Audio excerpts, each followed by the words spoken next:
Hello, everyone. I'm very pleased to be here, even though I would very much like to be with you physically.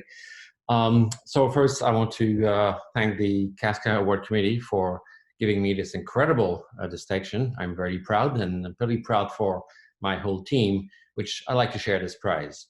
So without further ado, let me share my screen and we'll get started.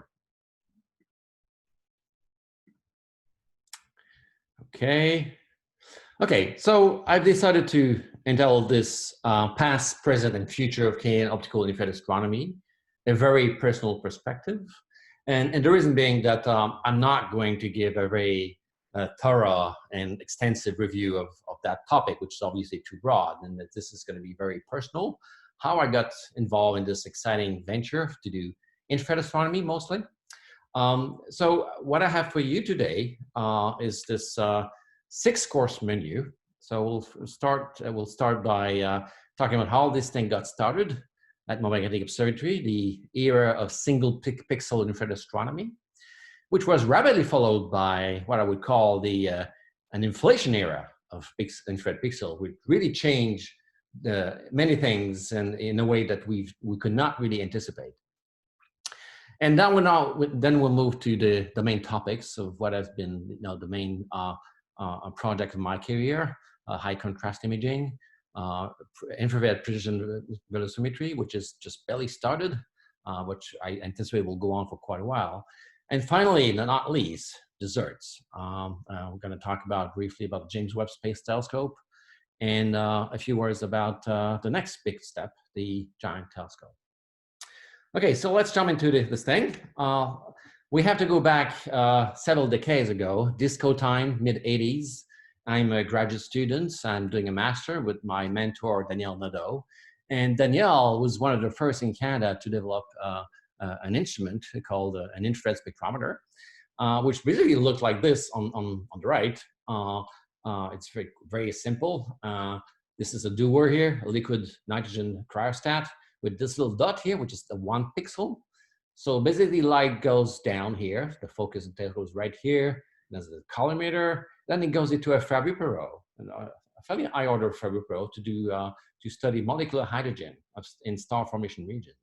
Then you take all that light and you have a cold aperture inside, fairly big, something like 7 by 23 arcseconds on CFHD. And there's a little lens in there, a Fabry lens that concentrated all that light into 1 pixel with huge dark current. Okay, so that was my master's project, and that was my first paper back in 1988, studying the molecular hydrogen emission from the Cephus A star formation region. So you see on the right the kind of data we're getting. Basically, high dispersion spectroscopy profile. We could resolve the line profile of molecular hydrogens in this star formation region to infer that there's outflows and whatnot. And what I want to draw your attention to is the data. So you see all these little dots are one single observation, just sitting on the sky. Then you move the telescope and you take your 2nd pixel and then you move again. So that's how we could take images at that time, okay? And these contours, they were not drawn by computers. In fact, at that time, you had to use this thing, which I discovered recently when we moved from our new science building. It was somewhere in one of my cabinets, and I'm now keeping it very, very proudly, because this is how we could do contours at that time. So that was followed very rapidly in the late 80s by an inflation of infrared arrays. So the very first infrared array started to come along. The Brits were the first to have one, and that's why I actually went to UK to do my PhD, to really learn more about infrared astronomy. That's where, well, Mont Mégantic, of course, first, but this is where I learned most of my expertise in infrared astronomy. So when I got back in the late 80s, early 90s, Daniel Nadeau had already built the first prototype of what was called the MONtreal Infrared CAmera. So a 256 by 256 camera. That was a Mont Mégantic. That was the first light, 5th of March, 1991. So my involvement in that camera was mostly on the electronics of the controller. At that time, you had to build everything, right? Everything from the detector controller to optics and mechanical, everything. Actually, looking back at my file, so I actually made a talk about Monica back at the York General Assembly back in June 1991. So I give a talk on MONICA, which is the old days of overhead projectors. So that was my first slide. You can see my handwriting here. So things have changed quite a bit since then. Okay, and that follows the development of many, many instruments, which I will not try to describe because there have been so many, both on Mont Mégantic Observatory and CFHT. But here's one which is close to my heart. It's called CASCA, for those who can understand the pound. The pound is Caméra PAnoramique Proche-InfraRouge, and the graduate student, who's no longer a graduate student now, is one of my main actor in this exciting development of precision radial velocity with Spirou, the Etienne Artigot. And so at that time, in mid-2006, CASCA was the second largest field of view infrared camera. And that was used to actually make a major discovery, the very first, the brightest T dwarf in the Northern Hemisphere. And in fact, Etienne discovered variability, and all the variability of brown dwarfs were initiated at Mont Mégantic with CASCA. So I'm very proud of this instrument, which was entirely built by Etienne. So our expertise over time got developed into detectors, infrared detectors, of course, and optomechanics. You know, how to mount optics at cryogenic temperature without crushing them. It's not a trivial thing. So I'm not a mechanical engineer, but we've learned these things and without breaking any lines, actually. So, so that's the kind of expertise that we've been developing over the years. Okay, now moving on to the meat of my talk. High contrast imaging. So that's the one that really started off in the mid-90s. This image here is basically a beautiful movie made by Jason Wong and Christian Marois, which is movies taken from you know, over 10 years, from 2009 to 2016, of the HR 8799. So the dots there are just planets, big, massive, young planets revolving around this star. So what I want to tell you is how this thing got started, this project, which was basically a decade worth of effort. So first it started with adaptive optics. Of course, to do high contrast imaging, to hope to detect planets, you need to concentrate lights. And so adaptive optics was basically starting in the late 80s and early 90s, and CFHT was one of the first to actually implement adaptive optics, the POEO adaptive optics system. And why we were involved in that was actually because at some point CFHT didn't have any infrared camera, or at least the one they were planning to have was not ready. So we offered to modify the little MONICA to just change the optics a little bit, to change the plate scale, so we could actually put it on the back of the adaptive optics system. And that's one of my favorite images I've ever taken in my life. So on the left, this is the Galactic Center at CFHT without AO, and on the right with AO. And just that pictures just tell you the revolution just in front of you, what you could do in terms of science. So that led to development of new instrument on CFHT, a dedicated infrared camera for adaptive optics. But really, what really changed my life in a big way is it's in 1995. I have to say, I was trained as an extragalactic astronomer myself in PhD. The title of my thesis was infrared spectroscopy of interacting and merging galaxies. Okay, but those two papers really was a paradigm shift for me. The first discovery of a planet around a solar type star. I mean, I'm so sad that Gordon Walker and Campbell and Bollinger et al. Did not get credit for this, because we now know that they had this damn planet detected. So anyway, I'm going to close that parenthesis for now. But anyhow, that paper was really a revelation for me. And also another one, the same year, the first discovery of a brown dwarf. These very faint objects that people were expecting to be red, but in fact turned out to be blue because they had lots of methane in their atmosphere. And this is at that time that we started to sort of dream of trying to develop techniques to take pictures of these faint companions. We're not talking about exoplanets at that time. That was with my mentor, René Doyon. René was developing the theoretical concept of doing this. I was more on the side of actually building the prototype, the instrument for this. And that led to the development of Trident, which is a little camera with an infrared array there. There was a PhD projects led by Christian Marois, who got the Plasket medal for this. So essentially, it was an infrared camera to take narrowband images at 3 wavelengths. So what you see here is a spectrum of a brown dwarf, okay? And this trough here is due to methane absorptions. So the idea is that you take an image on the peak here and 2 on the other side, and you take the difference of it. And since you don't have any methane in the atmosphere of a star, then you will remove the star completely, including all the speckles around to leave the signal. So that's the principle. We actually tested that first on Mont Mégantic. This is an image of Saturn. You can see that in and out, the methane just moving away, whereas the rings don't have any methane in there. So the concept worked. So we brought this instrument to SafeHD, lots of campaign, lots of null result. We did not get anything there. But this whole experience got developed into a new technique, which Christian developed at the end of his thesis, called angular differential imaging, to basically stop the image rotator in the back of an 8-meter telescope. Crazy idea, but actually that worked. And for that, you needed adaptive optics. And we were pleased to have Canada to be a leader in that. Not only did we develop adaptive optics on SafeHD, but also NRC was really a leader to develop the adaptive optics system, the first adaptive optics system for Gemini, called Altair. And in fact, to apply Christian's idea to do angular differential imaging, we had to do this crazy idea to basically stop the image radiator on the back to do this. So I literally have to phone up Jean-René Roy, at that time was director of the telescope, to tell him, look, Jean-René, that's what we want to do. He said, René, you're crazy. We can't do this. Well, I think we should try, because it may actually work. And indeed it did. So that's about 10 years ago. I'm going to skip the details of 2 PhDs beyond.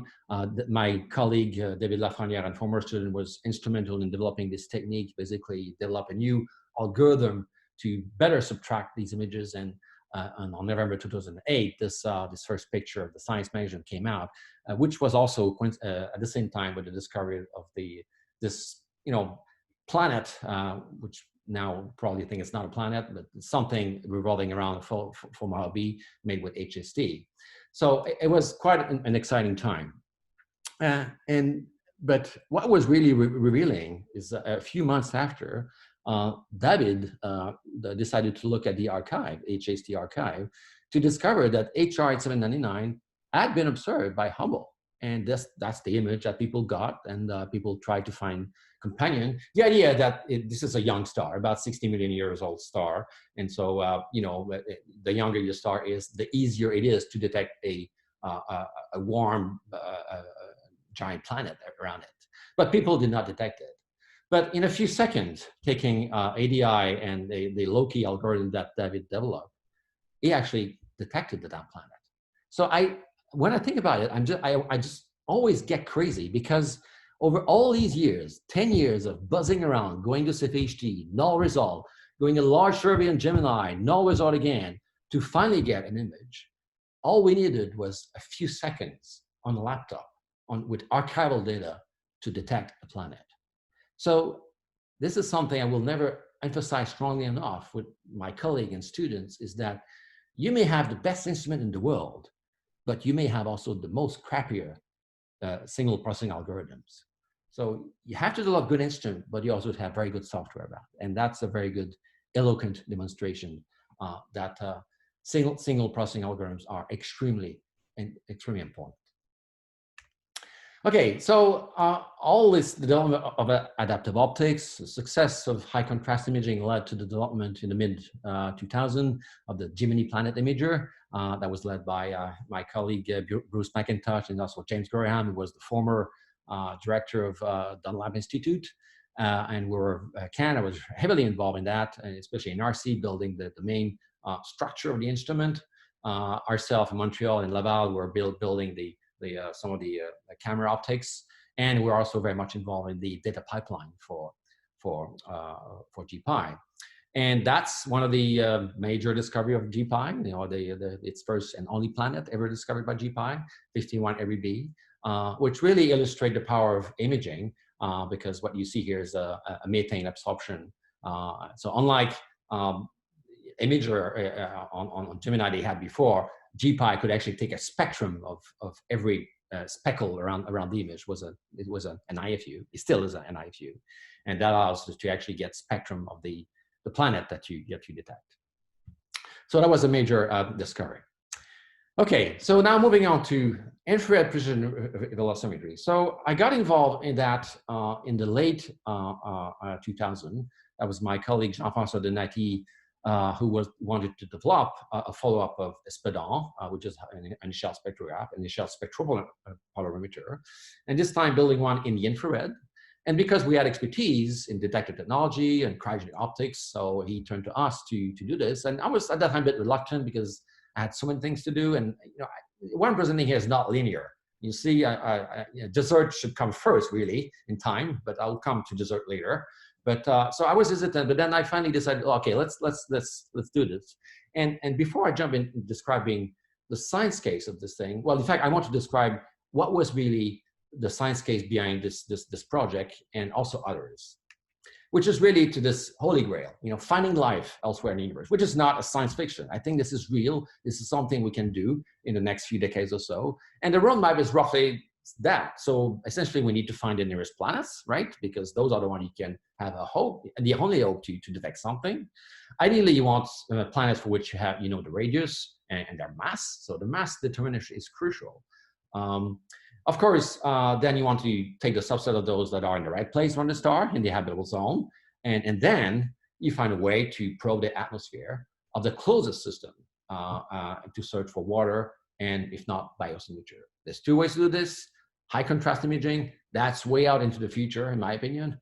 And there's other ways to do it, and that we'll describe later. Okay, but the key point here is that we need mass. So there's now big projects, tests. There was Kepler before that found lots of planets, lots of transiting systems, and we need a mass for these systems. At the very least, to get the bulk density so that we know that we're dealing with a rocky planet or a gaseous one. So that's the main science goal of precision radial velocimetry to measure masses. And our best shot really is to look at low mass stars for all kinds of reasons. They're just easier, essentially. The mass, the signal, radial velocity signal is boosted around a low mass star, and so is the atmospheric signal when you do transit spectroscopy.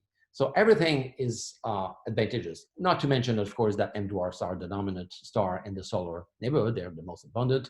So that's an obvious place to go. Of course, they are very active, and people will say, oh, no way you're going to find life around these stars, but I don't care.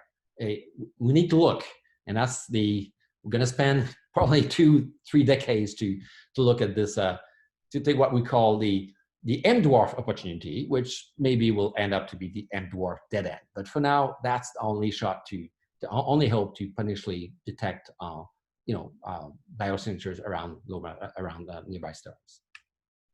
Okay, so there's lots of people involved in that. There's lots of interest to actually measuring mass, lots of instruments being built. And so Spirou was one of those.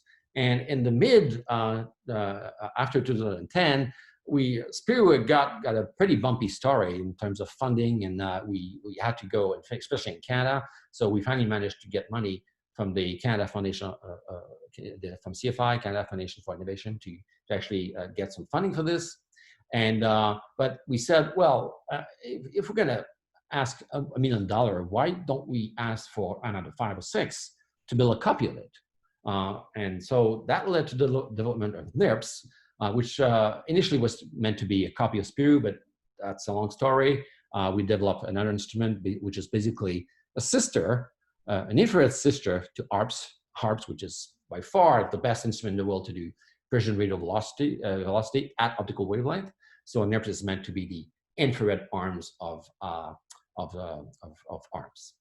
And of course, one is complementary to the other. One is in the north, the other is in the south. And so this is how we got involved in this. And one very thing that is important about these instruments is there's no point building these instruments if you don't have lots of observing time, because you need to do long campaigns. Typically, you need 200 visits to actually detect a planet around these low mass stars. So it requires a fair amount of telescope time. and most of it actually comes from NIRISS in the south. So Spirou is already operational. We started in February. It's almost now 2 years. We've been in operation. And NIRISS, hopefully, if COVID-19 can stop and we can restart the integration of the instrument in Quebec City, we should be on the sky in the spring of next year. So this is how the instrument looks like. On the left, this is the optical bench of Spirou. So you see this big camera here. So that was actually built by our lab in Montreal.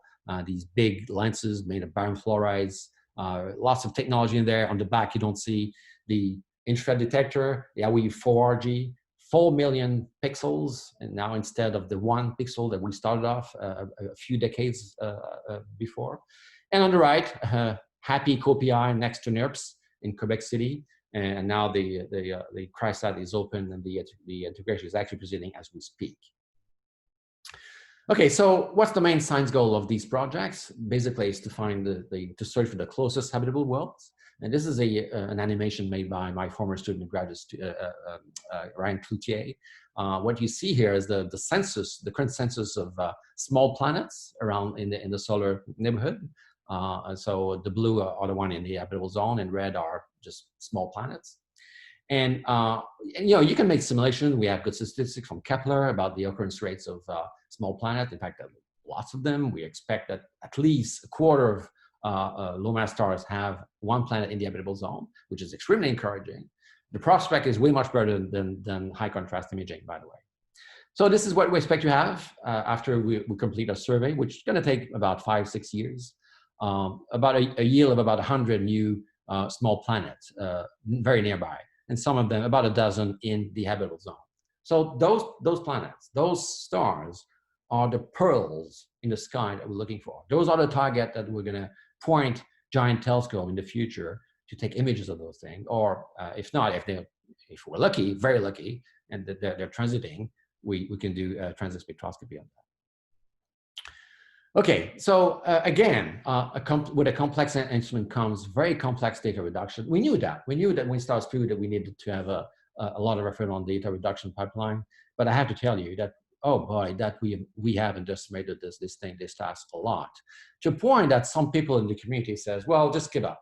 I mean, it doesn't work. There's television lines all over the place in the AR, and the AR just sucks. It doesn't work. Well, we have good news for you. They're wrong. That's because they have the wrong pipeline. And those two guys here, Neil Cook and It's Enough to Go, are just building an incredible pipeline.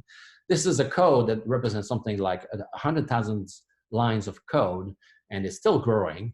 And right now we are at the level of about 1.5 to 2 meters per second performance. Our goal is 1 meter per second, but that's fine. We're there. A typical precision radial velocity instrument in the world achieves at that level 2 meters per second, typically. The best is HARPS. So the future of precision radial velocimetry in the infrared is really there, and Spirou is going to be the first instrument to show it. Okay, now moving on to dessert, which, as I said, it could have been eaten first, because I got started on this project back in November 2001. So that's the year the very first transiting exoplanet was actually discovered. So this is a picture of Webb back in October when it was all together. It is still together, just that the activity now are slowed down. They're still going on though, despite of COVID-19. So as you know, Canada is a proud partner of this project. We've been providing the fine guided sensor, the guiding system that keeps the telescope well pointed, and also a science module, which that one has had a pretty bumpy ride, if not a few near-death experience. So just to make a story short, the original plan was to provide tunable filter on the NIRCam instrument, and I was phoned up basically by the PI NIRCam, Marcia Ricci, saying, well, René, you have expertise in the infrared, and how about you take leadership of taking care of our tunable filters in NIRCam? So, well, yeah, sounds like a fun project. When's the launch date? She said, oh, it's 2008, and it's an 8-meter telescope. Oh, sounds like fun. Why not? So, of course, things were not as simple as that. A year after the instrument was descoped, it was too complicated for NASA to have foreign partners with ITAR and all that stuff. And in fact, they were right. So basically, the tunable filter were not a level 1 requirement, so it were chopped off.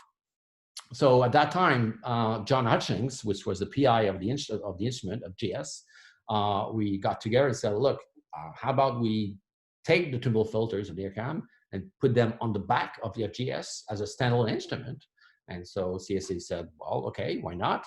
At the time, we did not anticipate the cost of these things. But anyway, this is how the tunable filter imager got created. And this one got also a bumpy ride in the sense that we had to descope it. Initially, it was 2 channels, a short and red. And at the end, we had to descope it to a single channel instrument. But this is the instrument that was at that time, and I'm giving a specific date here, June 9th, 2011, because this is the date where TFI was its last existence, essentially. The reason is that we've had issue with this little thing here. So TFI was a tunable filter and a low order echelon to basically make a filter, a tunable filter, with the idea to, the main science goal being to look at Lyman alpha emitters. And so, James Webb has always been the first light machine, and it is still the first light machine. But let's say that its science case evolved a lot as the exoplanet science case just boosted up with time. So anyhow, so the issue is that we had some problems with the echelon. I mean, it was working fine, but not so much with shocks, and surviving launch was quite an issue. And so much that, the science team had to consider backup plans. And so we spent a fair amount of time, but very secretly, we did not want to mention too much about this. But on that date, I presented the new instrument to the science working group, which was actually accepted. And all we had to do was to remove the echelon and repopulate the dual filter wheel with new filters and dispersing element to make a new instrument. And it was an incredible teamwork, I have to say. So lots of people were involved in that, but we had 1 year to do this, and that was not trivial. For space projects, things tends to be really, really slow. So what was really at stake is that either we succeeded to do this, or we were replacing all these fine optics with aluminum bricks, so to keep the center of gravity Webb happy. So we did it. We managed, and to 1 year later, on July 31st of 2012, we delivered FGS NIRISS to Goddard. This is a few years later, after the instrument was actually integrated into the ISIM, the Integrated Science Instrument Module. Okay, so this is NIRISS. So what does it do? So on the back here, you have FGS, and on the back here, this is NIRISS. This is basically, there's 3 major observing modes, in fact 4. We can do imaging. It's very much like NIRCam. We can do broadband imaging, but we have also dispersing. We have GRISM to do wide field slitless spectroscopy. We can take spectra of thousands of sources in one shot. We can do transit spectroscopy. That's a very unique mode that we were able to develop from scratch. Not completely, because we had constraints from the previous TFI instrument to comply with. But essentially, we were able to design a mode that was specifically designed to do transit spectroscopy of very bright stars. And finally, not least, a mode that was existing in TFI, this is called aperture masking and interferometry, to basically go below a few tenths of an arcsecond, providing the highest angular resolution that the James Webb can actually provide to do moderate contrast imaging. So very briefly, the science that we can actually do with this thing. So with the WIFS mode, wide field slitless spectroscopy. So on the right here, this is this high redshift candidate, ZO11, published back in 2016. You can see the Lyman break here. And with 20 hours worth of observation with NIRISS, where you clearly you detect this thing very, very easily with no issue. Transit spectroscopy, we have a very large program of about 200 hours led by David Lafreniere, and we're looking at some of the high-profile targets like TRAPPIST-1 system. TRAPPIST-1 is very close, if not in the habitable zone. And here's the simulations done by my colleague Bjorn Benneke of what you would expect out of for transit. Should that planet had a Earth-like atmosphere, a clear atmosphere, admittedly, nature could maybe different. And the dot point is basically the realistic predictions that we expect from NIRISS on this. And the blue curve is the model, basically water-rich models.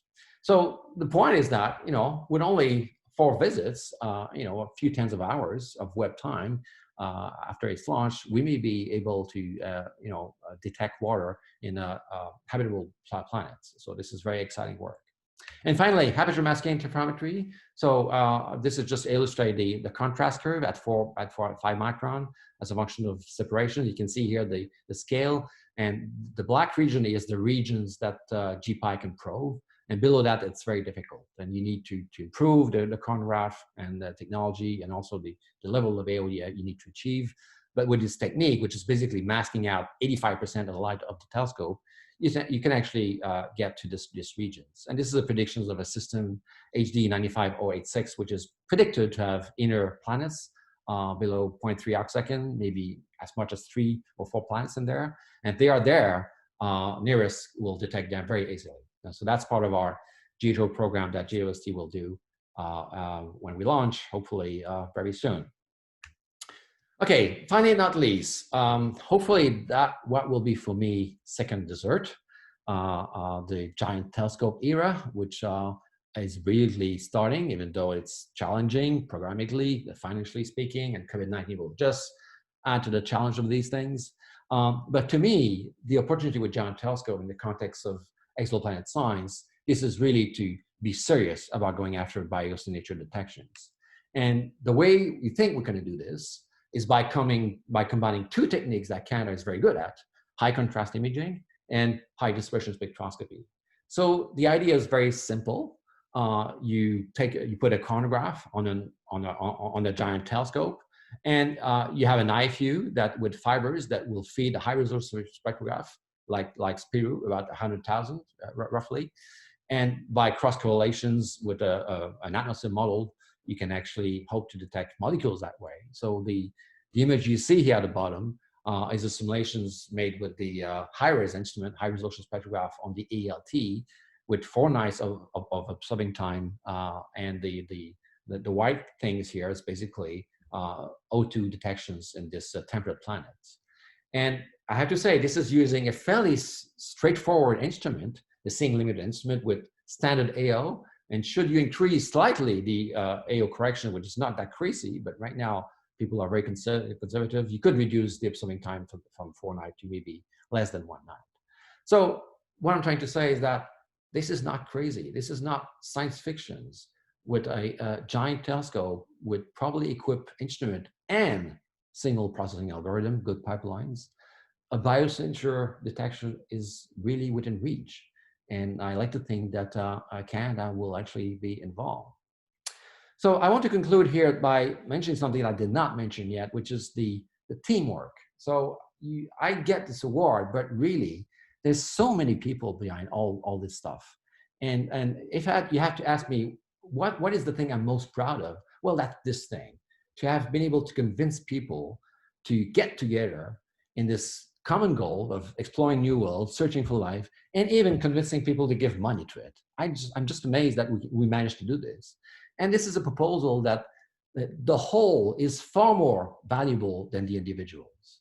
It's not me, this is the whole team. And I'm convinced that the young faces in this picture will be buzzing around in a decade or so, trying to extract a signal from an exoplanet to try to detect a signature. So on this, I want to thank you all again. I wish I could be with you and have a drink. I'm sure this will happen. Otherwise, I'll be happy to take questions. Merci beaucoup.